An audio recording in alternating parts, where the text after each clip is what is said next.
Alright, so today we're going to be making a sorting algorithm and also an algorithm for finding the highest and lowest number in an array of numbers, or as it's called in Scratch, a list. So the first thing we're going to do is we're going to create our list. We'll just call it numbers. And these two buttons, this is for the scope of the array or the list, or the same thing for the variable. It's either global or it's local for the sprite only. Since we're going to be using one sprite, it doesn't really matter. So the first thing we're going to do is we're going to add a bunch of numbers to our list. And we're just going to add 10 numbers to our list, anywhere from, let's say, like -100 to 100. And that right there, you can click blocks of code in your sprite to run them. If you just want to run an individual little set of code without running your entire program, which is very handy. But to prevent us from, getting a massive list, so we're just going to be working with 10 numbers. What we're going to do is we're going to delete our entire list of numbers every single time that we run our program. Yeah, just to keep things kind of simple. Okay, so let's go ahead and separate. Since we're going to be doing two different things with our code here, we're just going to separate our code into two different chunks. We're going to separate it into our highest and lowest sorting, or finding, and then we're also going to separate it into our sorting. Okay. Now, if you were going to be doing one of these things individually, or even if you were just trying to do them together, it'd be easiest to sort it first, and then, just pick the first and last index out of your list. But since we're just kind of doing this for teaching purposes, first we're going to do our highest and lowest, and then we're going to sort it. Okay, so for this, we're probably going to need to make some variables. One to keep track of our lowest number, and one to keep track of our highest number. Okay, we can go ahead and leave that for now. Okay, so since our ranges are -100 to 100, what we're going to do is we are going to set our highest and our lowest numbers to be at either end of this, because what we're going to do is we're going to iterate through our list, we're going to loop through it, and we're going to compare every number up against our highest and our lowest. So for our highest, we want to initially set it at the lowest possible number that we expect. And for our lowest, we want to set it at our highest. Because if we were to set lowest to -100, well, every number in the list is going to be higher than that, so it's never going to really change. So that's why we have it flipped. Okay. So this is where we're going to call our highest and lowest.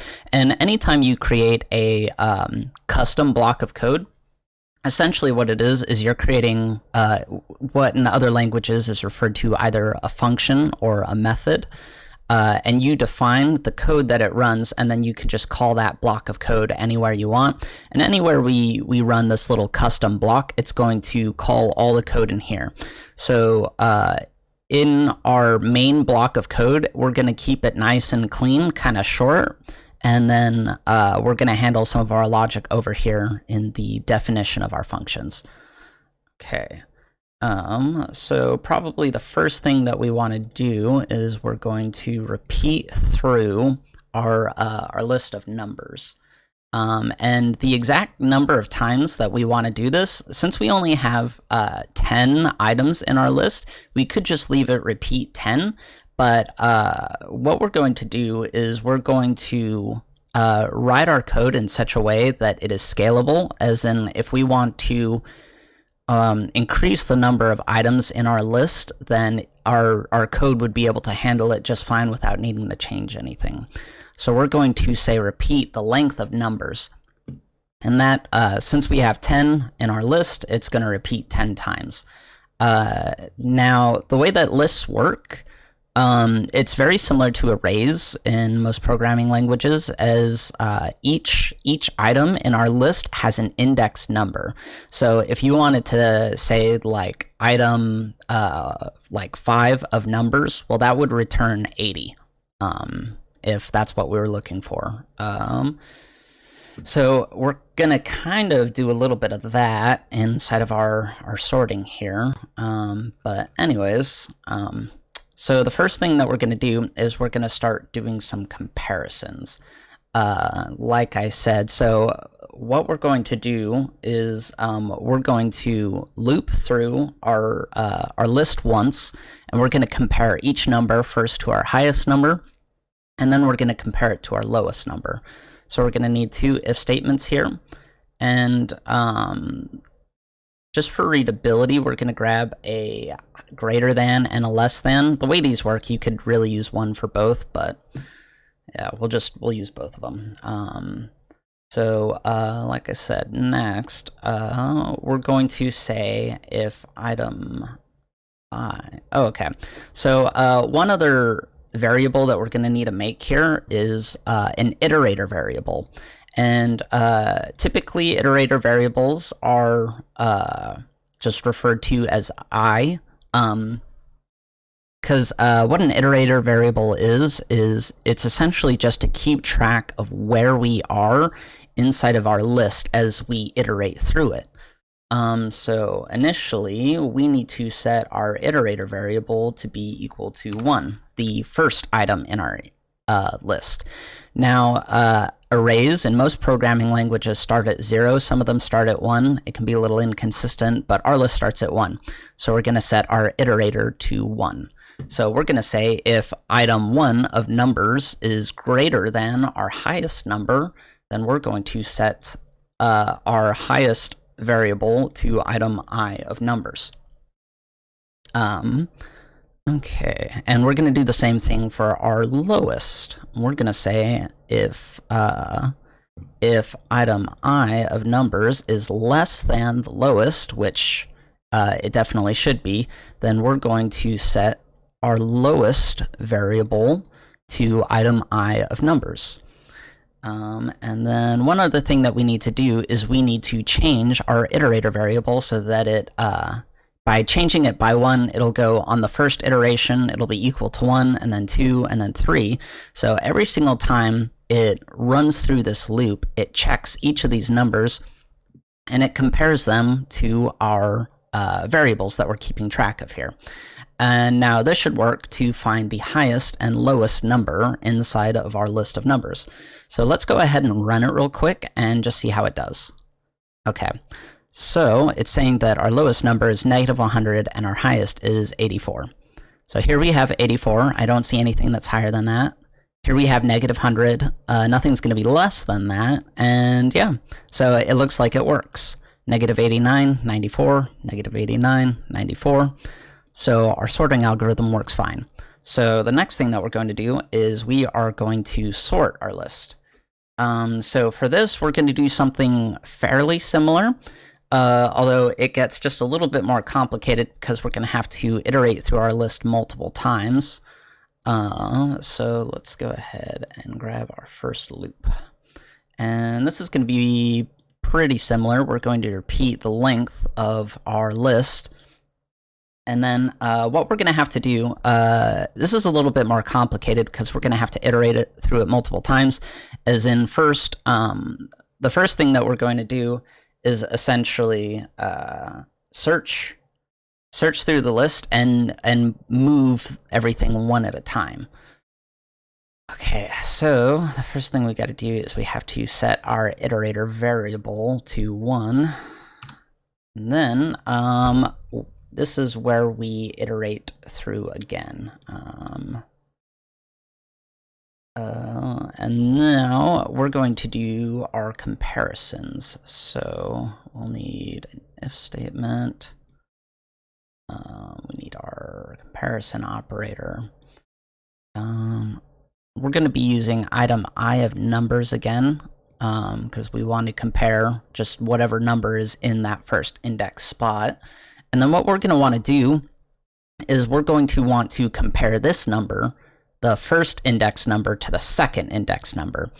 Now, if you recall, our iterator variable is going to be pretty much the same. It goes through one at a time, but we can do this neat little thing where we say item I plus 1 of numbers. So here, what we're going to be doing is we're going to be comparing our first index number to our second index number. And then what we want to do with that is we're going to essentially want to swap them. So as it goes through the list, first it's going to compare these two, and then if this number is less than this number, then it's going to swap them.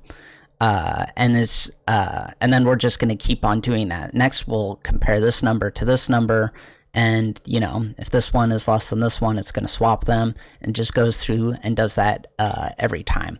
And the reason that we're going to have to iterate through this multiple times is because you can shift everything up once, but then everything is only going to essentially be kind of sorted. So let's go ahead and run it through. Let's go ahead and demonstrate that just as soon as we have this built out a little bit better. But essentially, in order to swap these around, we're going to use another variable, and for this time I'm just going to call it like temporary. It's not super important. It's just going to temporarily hold on to a value for us while we swap some numbers around.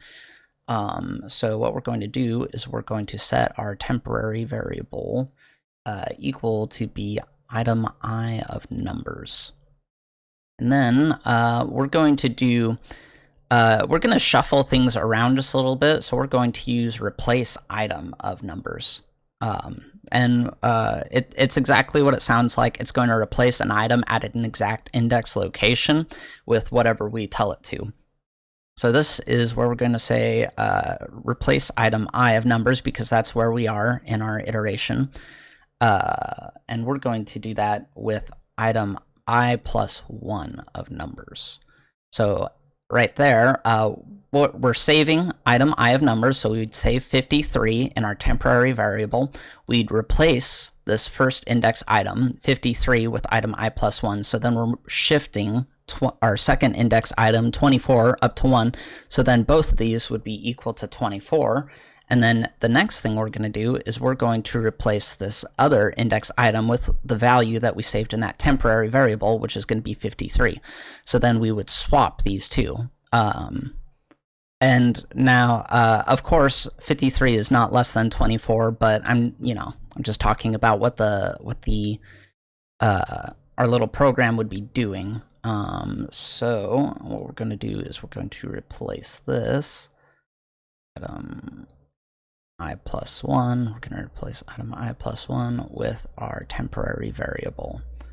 Okay, and then after that, we need to remember to increment our iterator variable.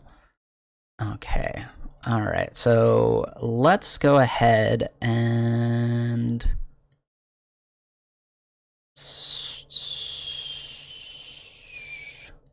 let's do this.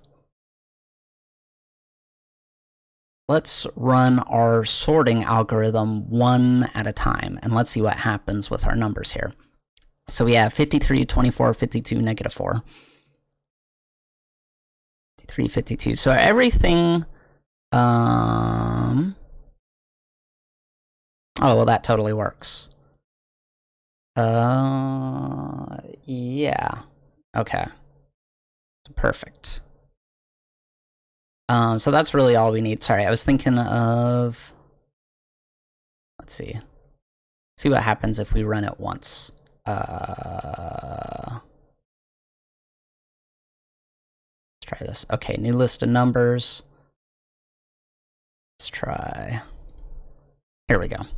So you can see it doesn't sort it all the way. It just kind of shifts things. So 40, 52, 5, 69... 52, 40, 69, 5. It slowly one at a time sorts our list here. So we need to repeat it. We need to iterate through our list multiple times in order to get it to sort fully. So let's see what happens when we put it all together. So we have 100 all the way down to -86, which is perfect. So our highest, lowest algorithm is still working, and our sorting algorithm is still working. And now, like I said, if you were really intending on doing both of these things at the same time, it would save a lot of time and trouble if you were to just sort it first and then pull the first and the last item from the from your list, and you would already have your highest and your lowest. But just for the purpose of, you know, thinking of how we need to get this done, this works great. Let's add a little backdrop just because.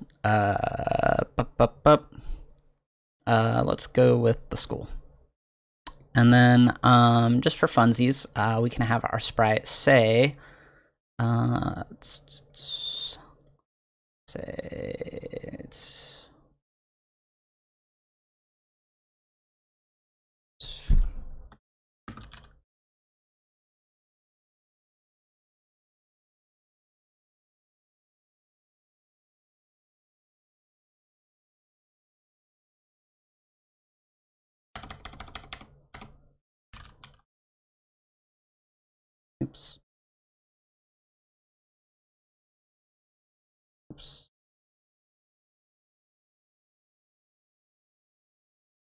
Highest number is 73. Lowest number is 82. Perfect. So there we go. We have our